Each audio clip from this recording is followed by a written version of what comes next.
Hi, I'm Amy from Trees Not Teas. We offer runners the chance to turn down the race finisher's tee at the end of a race and plant a tree instead.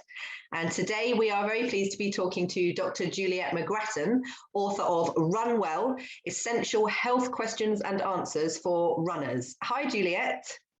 Hi, Amy. Thanks for inviting me. Thank you so much for coming on. It's great to talk to you. So yes, about your book, I would say most runners will experience some level of anxiety about some aspects of their running at some point in their running career. Was that the kind of thing that sort of inspired you to want to write the book? Yeah, in a way. I guess it's just knowing that there are so many questions that come up when you're a runner that you maybe hadn't even thought of before when you weren't a runner. Yeah. And just wanting to kind of use my medical knowledge and my running knowledge and create something that was useful and that would help people who were sort of doubting their own expertise in something, doubting what they read online, and right. Just being frustrated and that stops you making progress as a runner. So just to create something that was kind of useful, that would help people overcome all those little niggles and barriers and answer some slightly bigger questions as well. Yes, sort of reassuring database of information there. Hopefully, yeah, definitely. Oh, some people are saying to me they're reading it cover to cover. Right. Others are saying that they're using it like a reference book and yeah. Keeping it on the shelf and dipping in and out to bits when they need it. So absolutely, yeah. Yeah, perfect. So who would you say then, I mean, it's probably going to be quite a broad answer, but who would you say your book is primarily aimed at? I would say recreational runners, okay. Male and female. Previously, yeah. When I've written before, I've written more for a female audience, but I specifically wanted to write for a male audience here because we know that men are much less likely to go and see their doctor, okay. And are not so good at seeking help for things. Mm-hmm. So I really wanted to create a big chunk of this, which was for men as well. Right. But runners of all levels, particularly useful for runners who are beginners, maybe you have a lot of questions, but hopefully equally useful for those who've been running for a while and then problems crop up when you don't expect them. Absolutely, yes, definitely. So what would you really want your readers to take away from the book? To me, I think it's really just the more you learn and understand about your body, the more empowered you feel to make your own decisions. Right. So, as I say, having something that you can look at when you've got a problem, but also you can read about things that might happen so that you feel really kind of confident and you don't have so much doubt and so many should I this, should I that, and knowing when to see a doctor and to get professional help as well. So those are the sort of main targets. I was going to show it to you actually because yes, thank you, sorry, I should have prompted you to beautiful cover. Yes, lovely. We couldn't quite get the copy to me in time. Yeah, it's lovely. Oh, that's all right. So yeah, that was the kind of main sort of takeaways that I wanted people really just learn about your body. It's fascinating. I love it. Yes. And also it is funny. I mean, as a runner myself, I know how quickly you can go from feeling like, oh, I can do this, to your confidence just goes after a bad run. So to be able to read something that will help you work through what happened.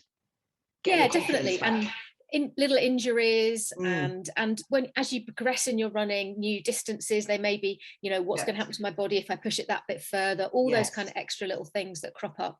Yes, absolutely. So let's talk a little bit about your own running journey. What was it are you a lifelong runner, or was it something you came to later on, or what's your running story? No, yeah, I was a dancer as a youngster, but I tried running a few times because I liked the idea of it, but every time I tried I thought it was awful.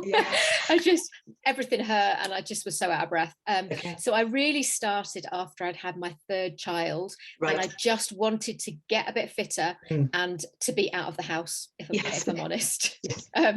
So I just started. There was a little race in our village, a sort of an annual 10k, and I thought I'm going to do that next year. And I just set off with a friend, doing a bit of walking, a bit of running, and gradually built it up, not having any idea then as to where it would lead me. No, goodness, no. So have you done a lot of events in your time? What's your sort of kind of event? What do you like doing? I like all distances, actually. I love park run. I've done about 10 marathons and hardly any half marathons. I don't really know why. A few 10Ks. So, but I don't do an awful lot of events. I would say probably maybe 3 a year. Right. I'm certainly not someone who's off every week signing up for a race. And I usually do them when I see one that grabs my attention and have a real kind of purpose or reason for doing it. For wanting to do it. So even with 3 events a year, still if you get 1 t-shirt per event, that's going to build up, isn't it? So do you have the stack? Yeah, so I've been running for what, 13 years, so 3 a year. Yeah. there is, I did have a big clear out recently, and got rid of a lot of them, and but I have to say, actually, I do wear my race tees. Well, that's great. Nearly every time I run. In fact, the other day I went to take a t-shirt, and I thought, you know, there isn't a t-shirt in here that I've actually chosen from a fashion store or whatever. They are all ones that I've got at various races, and in a way I kind of didn't like that, because sometimes I thought you don't actually always want to go out with Manchester Marathon across your chest or something. So I did go buy a couple of non-race tees. So I do wear the ones that I have. Yes. But annoyingly, as a small woman, when I get to the finish line, because I'm not the fastest, there very often isn't a t-shirt that will fit me.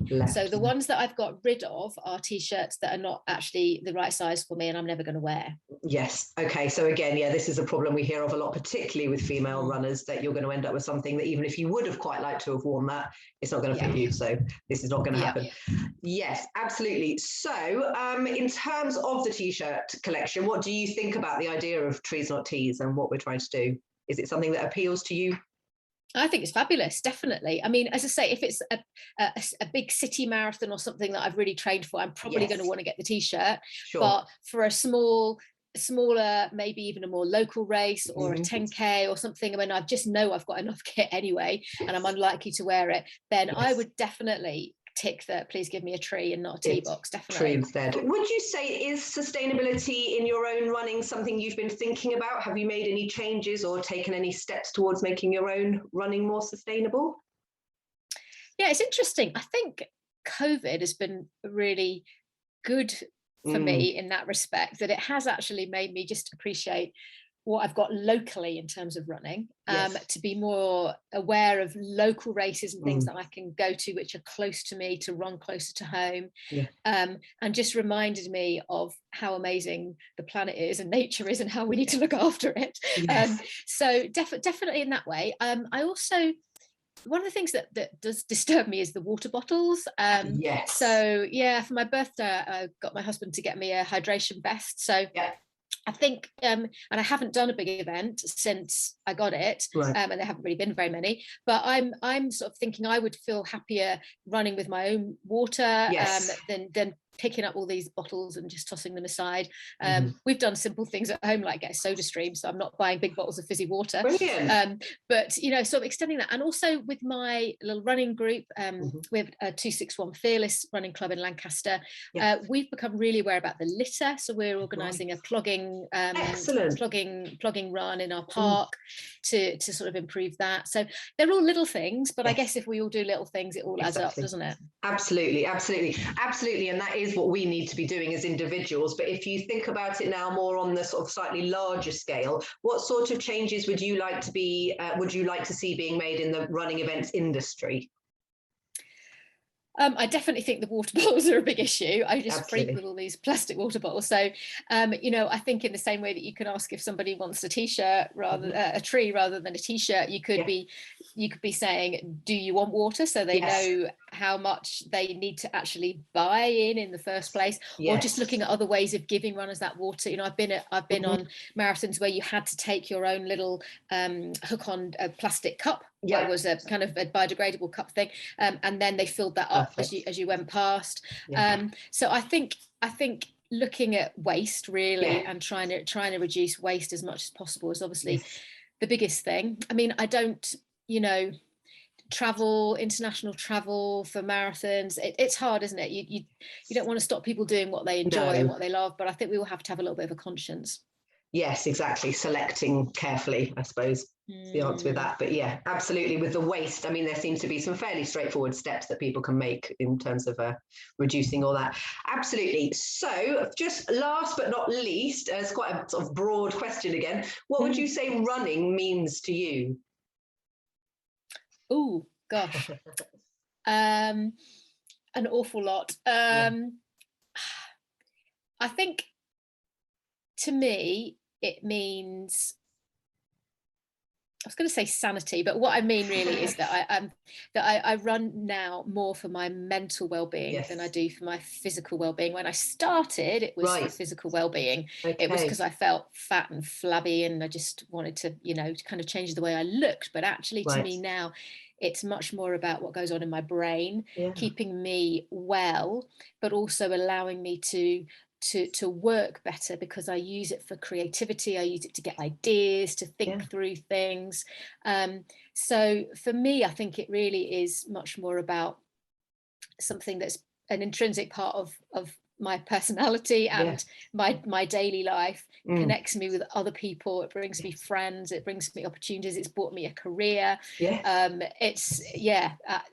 It means so much. I couldn't put it all in one word, but everything perhaps is the word I'm looking for. Oh, fantastic. Yes, thank you so much, Juliet. It's been really interesting talking to you, and thank you so much for taking the time to talk to us. You're very welcome. Thank you for inviting me. Thank you.